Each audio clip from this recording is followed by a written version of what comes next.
Bismillahir Rahmanir Rahim. In the name of Allah, the Beneficent, the Most Merciful.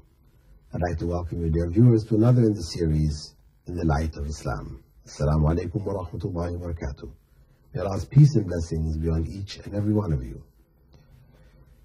In this segment of the series, In the Light of Islam, we're looking at questions regarding Ramadan, the month of fasting. The first question we have is from Jafar Garcia, a new Muslim in Dubai. He writes, is fasting a must for all Muslims? Yes, fasting is compulsory, as Allah has stated in the Quran, Ya ayyuhalladhina amanu kutiba alaykumus siyamu kama kutiba ala alladhina min qablikum la'allakum tattaqun.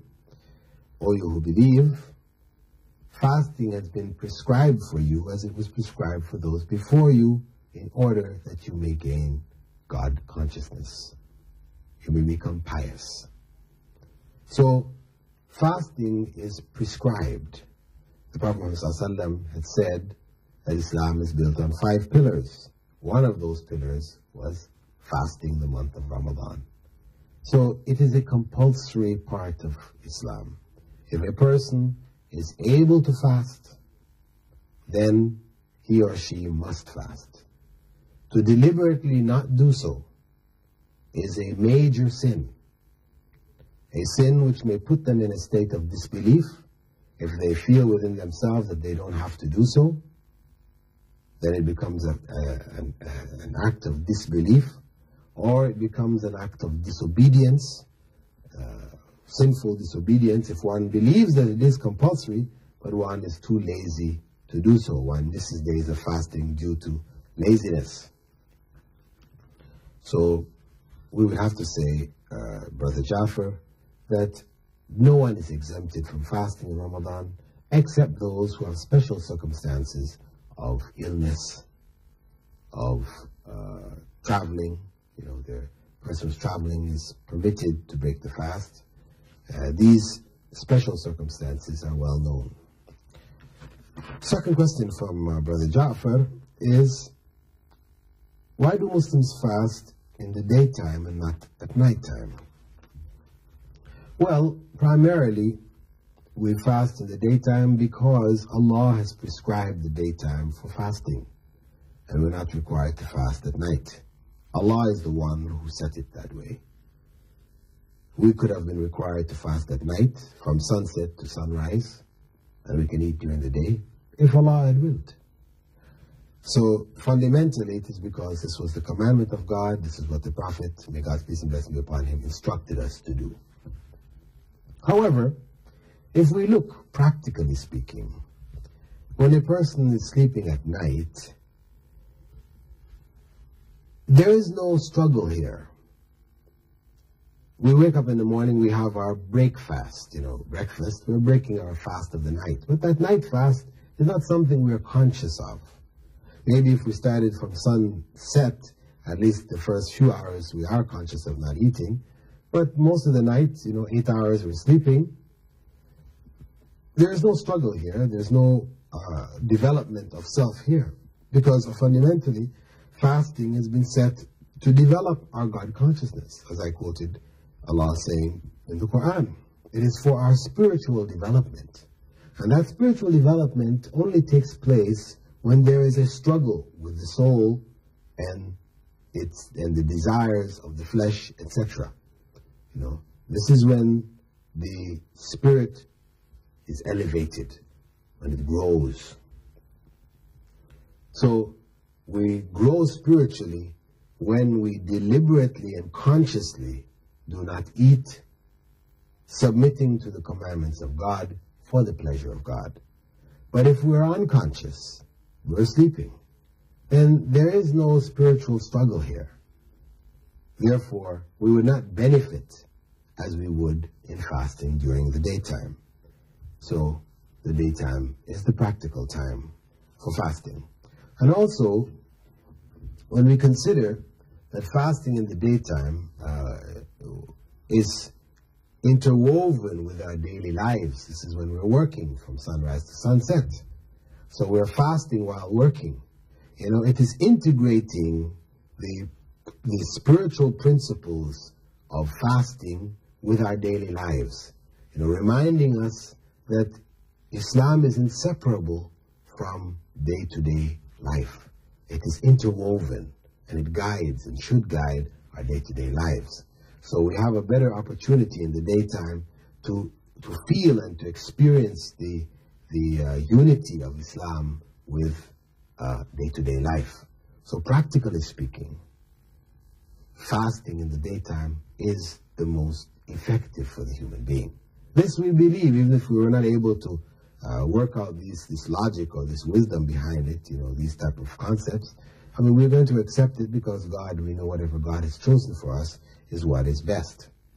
But the other thing which comes from the question, which is worth considering, is that those people who, due to the circumstances of their job or whatever, are able to sleep during the day or sleep much of the day, and then, you know, when they break the fast, they eat a lot and stay up all night, you know, eating and chatting and playing, etc. Where they have turned the days into the nights and the nights into the days, they're destroying their fast. See, though the letter of the law has been fulfilled, and they didn't eat between sunrise or dawn until sunset, they fulfilled the letter of the law, but the spirit of struggle is lost. Sleeping in the daytime, staying awake all night and chatter and eating, this is not the proper way to fast. I would venture to say that such a fast is likely not to be acceptable to Allah at all. So dear viewers, I would advise you and encourage you to follow the fast as it should be followed. We have a light meal for suhoor before we begin the fast, and we are conscious, awake during the day, going about our day-to-day lives, being conscious of God in not eating or using bad language or even backbiting and things like this during that period, because the fasting is not only the physical fasting, but also the spiritual fasting, fasting from evil. And we break the fast with a light meal, and the meal that we have after our prayer is a moderate meal. That way we come out of Ramadan, you know, feeling refreshed and strengthened spiritually as well as physically, because the medical profession have spoken extensively with regards to fasting and good health.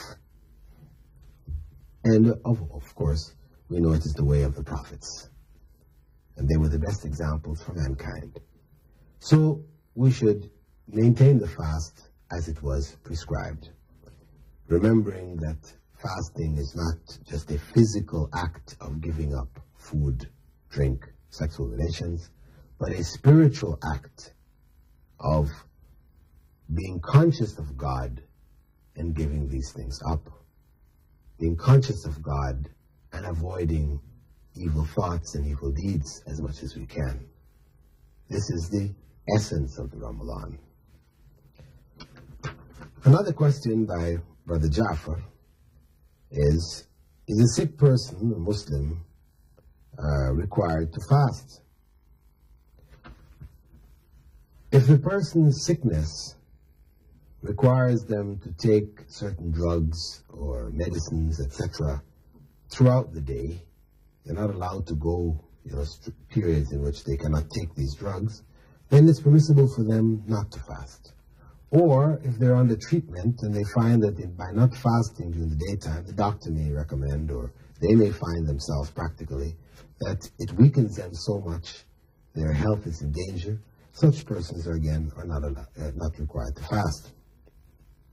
And if it is a case where the sickness that they have, there is no hope for them to get out of this sickness, like it is a chronic sickness which will stay with them for the rest of their lives, then they don't fast, and they are required, not in the place of fasting, to feed a needy person for every day of fasting which they have missed. For the 30 days of Ramadan, or 29 days, then they should feed a needy person a single meal for each day minimum. or they may feed, as some scholars hold, 30 people at one time. They could have one major meal and feed 30 people. With that, dear viewers, I'd like to thank you for being with us on this segment of the program In the Light of Islam, and I hope that you will continue to follow the programs and benefit from the questions and the answers that we have sought to bring for you, and we hope to see you in the coming programs. Wassalamu alaikum wa rahmatullahi wa barakatuh.